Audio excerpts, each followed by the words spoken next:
आज एक सियाह दिन मियाँ साहब, और आज आपने पाकिस्तान की आजाद अदलिया की ये शेर पढ़ के आपने तौहीन की है। हम इसकी मजम्मत करते हैं मियाँ साहब। जनाब स्पीकर, मैं समझता हूँ आज पाकिस्तानी आईनी तारीख और आज़ाद अदलिया के लिए एक सियाह दिन है। आज जो तरामीम होनी इस आईन में होने जा रही है, ये वो आईन है जिसके इब्तिदाई अल्फाज यही है कि अदलिया आज़ाद होगा, लेकिन इन तरामीम के पास होने के बाद अदलिया को हमेशा के लिए महकूम बनाया जाएगा। ये कॉन्स्टिट्यूशनल कोर्ट नहीं बनाना चाह रहे जनाब स्पीकर, ये मलक कयूम कोर्ट बनाने जा रहे हैं।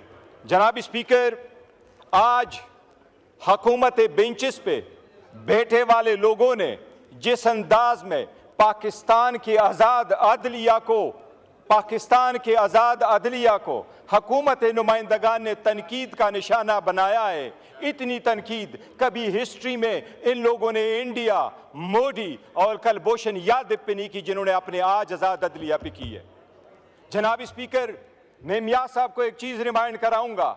मियाँ साहब, हिस्ट्री में जब से ये ईवान बना है, तीसरी मरतबा आप इस ईवान में आए हैं, आज पहली मरतबा बोला है, और आज आपने पाकिस्तान की आज़ाद अदलिया की ये शेर पढ़ के आपने तौहीन की है। हम इसकी मजम्मत करते हैं मियाँ साहब। बताओ, वकीलों वाला काला कोट काली काटी टाई पहन के क्या सुप्रीम कोर्ट में आप नहीं गए थे? सुप्रीम कोर्ट के सामने खड़े होके मेमोगेट गेट तू नहीं बनवा रहा था? मियाँ साहब बताओ, वो मेमोगेट कमीशन किसने बनवाया था? मियाँ साहब गए थे। वो मियाँ साहब अपने काला कोट काली टाई पहन के मियाँ साहब ने केसरगू किया था, और वो कमीशन वो बनवाया था जिसका सरबराह काजी फायजी सा था। जनाब स्पीकर, बड़े सारे अच्छे जजेस गुजरे हैं, पाकिस्तान के चीफ जस्टिस अच्छे गुजरे हैं, लेकिन इंशाल्लाह काजी फाइसा साहब जाएंगे तो लोग हिस्ट्री लिखेंगे और हिस्ट्री में जस्टिस मुनीर को लोग भूल जाएंगे। जनाब स्पीकर, सबसे पहले मैं ये कहूं कि मियाँ साहब को भी रिमाइंड कराऊंगा, आज आपने जो अल्फाज अदा किए हैं, आजकल एक और शेर लिख दीजिएगा।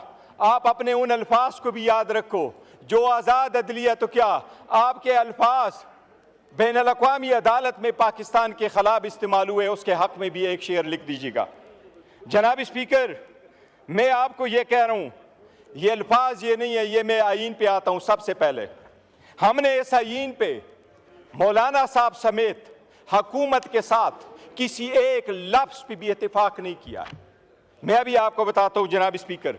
सबसे पहली बात यह है, आईनी तरीक़ाकार है। आईन में जब अमेंडमेंट हो रही है जनाब स्पीकर, अगर आप कानून साजी करें तो ये आर्टिकल 70 है। आर्टिकल 70 कानून साजी के लिए है, आर्टिकल 80 आपके मनी बिल के कानून साजी के लिए है, और आईन के लिए आपका 239 आर्टिकल है, आपका रूल्स 156 है। जनाब स्पीकर, ये ईवान उस वक्त तक, ये ईवान इस आईन के उस आर्टिकल 239 के मुताबिक, ये ईवान इसके रूल्स 156 के मुताबिक उस वक्त तक आईन में तब्दीली नहीं कर सकती जब तक इसमें जो रिजर्व सीटों की सीटें खाली हैं वो पूरी ना हुई हो, जब तक KPK के 11 सेनेटर्स वहां ना आए हो। ये आईन की खिलाफ वर्जी है। जनाब स्पीकर, मैं ये आपके नोटिस गुजार करा दूं, पाकिस्तान की सुप्रीम कोर्ट में एज ऑफ 16 सितंबर, ये डेटा मैंने सुप्रीम कोर्ट से लिया था, 16 सितंबर को लिया था, जब 15 सितंबर को ये कॉन्स्टिट्यूशनल अमेंडमेंट नहीं कर सके। जनाब स्पीकर, 65,200 केसेस इस वक्त सुप्रीम कोर्ट में पेंडिंग है। 65,200 केसेस में 148 केसेस कॉन्स्टिट्यूशनल है और 28 केसेस वो सो मोटो है। 176 केस की आड़ में ये कॉन्स्टिट्यूशनल कोर्ट बना रहे। जनाब स्पीकर, ये कॉन्स्टिट्यूशनल कोर्ट ऐसे नहीं बना रहे, ये चाह रहे हैं कि ये जिस तरीके से जजेस को महकूम करना चाहते हैं, ये चाहते हैं हर एक अदालत इनके मातहत हो। इसमें हैंड पिक जजेस को ये उठाएंगे। वज़ीर आज़म पहली मरतबा चीफ जस्टिस की तैनाती करेगा, जजेस की वो तैनाती करेगा और उसके साथ रखेगा।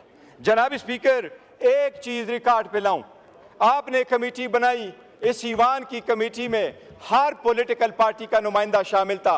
आपने वो ईवान की कमेटी जब बनाई थी, उससे सबसे पहले ये तजवीज़ उमर अयूब खान साहब की थी, उसमें पार्लियामेंटेरियन का जिक्र था। जनाब स्पीकर, 10 प्रोसीडिंग्स हुई है। आपको सिर्फ ये मैं रिकॉर्ड बताता हूँ, आप देख लीजिएगा।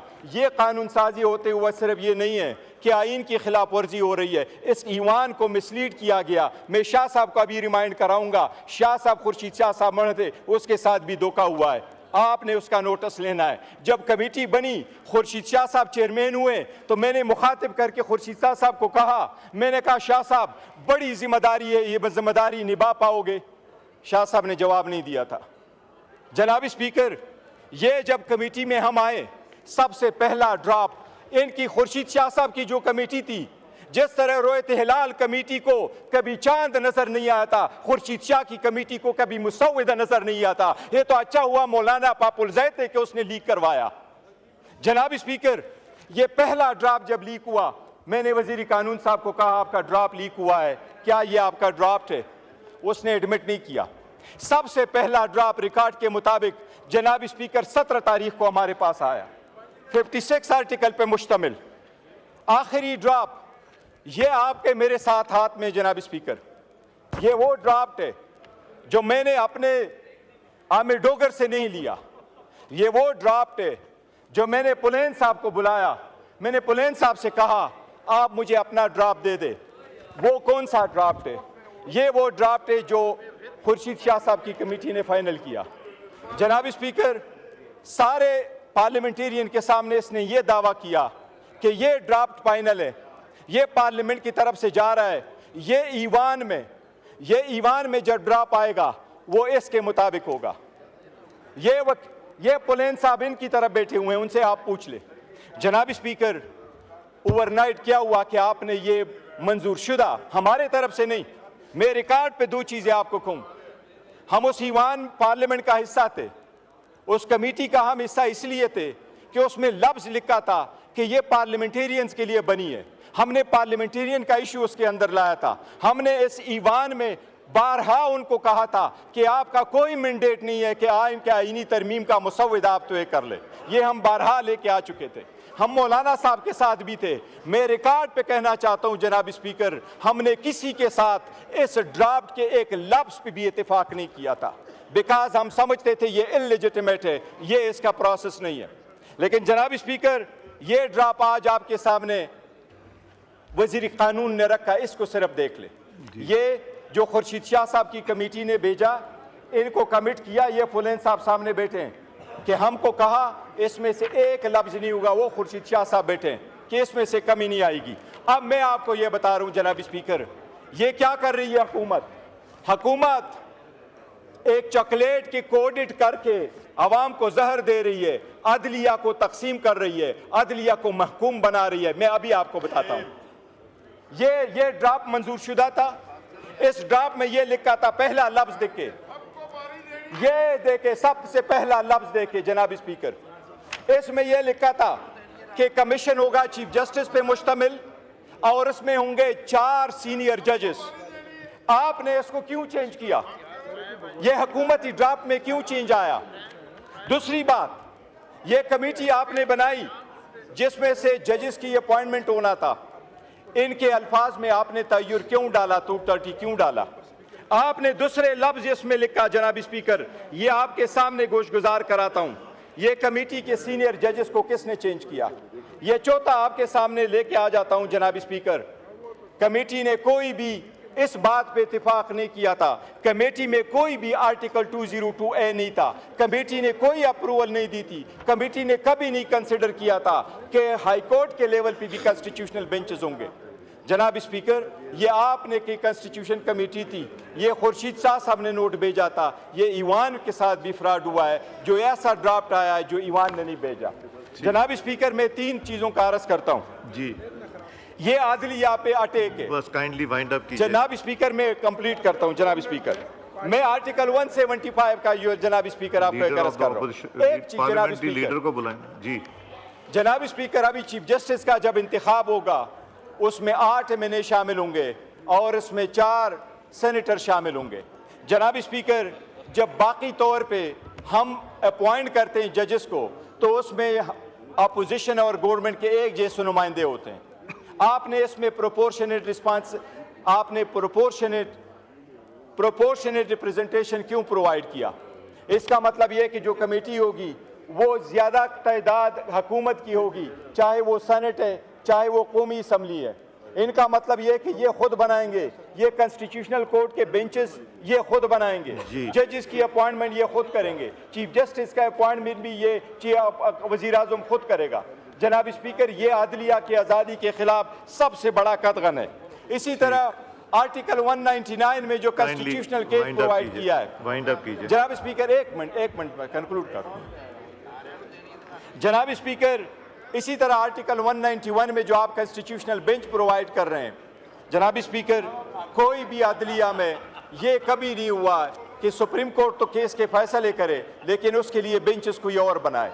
सुप्रीम कोर्ट अदालत अदलिया कब होगी अगर उसके लिए बेंचेस कोई और बना रहा है? हाई कोर्ट में ये बर्डन कैसे होगा अगर उसके लिए बेंचेस आप ही बना ले? और जजेस आज़ाद कैसे होंगे अगर उसमें से गैर जजेस की तादाद आप ज़्यादा करके कर ले? 18वीं तरमीम इसलिए नहीं ख़त्म हुई थी, इसलिए ख़त्म नहीं हुई थी कि अदलिया ने यह कहा था कि ईवान कानून साजी नहीं कर सकती।